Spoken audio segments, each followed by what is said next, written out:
Today we're at Stanford's to reveal the shortlist of the Wainwright's Golden Beer Book Prize, and congratulations to all the authors nominated.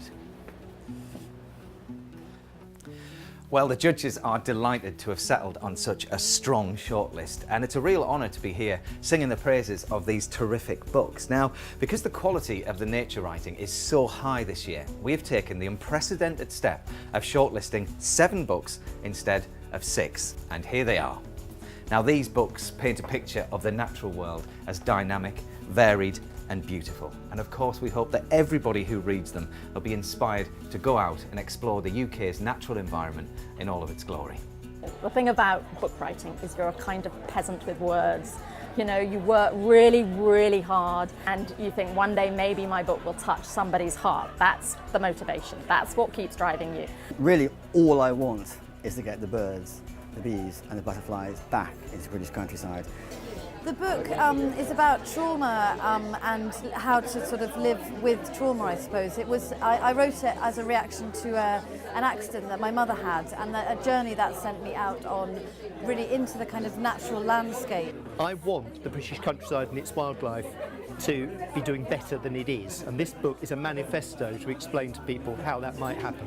If we can somehow alert people to the beauty of the English countryside, but also make sure everyone knows we have to do a lot to protect and save it, then books like mine and all the others on the shortlist and the long list are going to do something for that. It's based on a song, The January Man, by a man called Dave Goulder, which I loved when I was a folk singing kid in the 1980s and 70s. I loved that song. And I realised the song, each line of the song describes a month. So it's a perfect peg to hang the book on. So it really is a sort of story about how nature inspired and nature actually healed too. That's why soldiers, for instance, made sort of trench gardens and things. It's a genre that I think has begun to gain more prominence, more awareness, more publicity since the prize was formed. But in the climate that we're in at the moment, I think it's really important that Britain and the places, the beautiful landscapes, the wonderful nature we've got here are held up and appreciated just as much as anywhere else.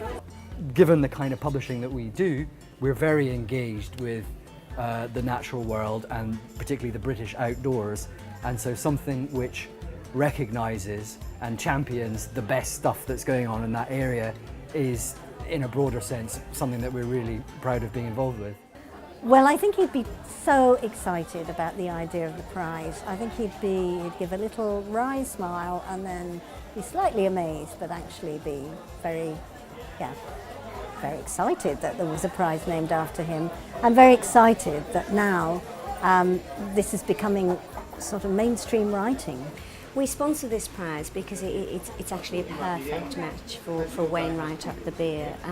Wainwright is about the outdoors, it's about reward and refreshment, and this prize is about rewarding people for the hard work and commitment, and it's just a perfect fit for us.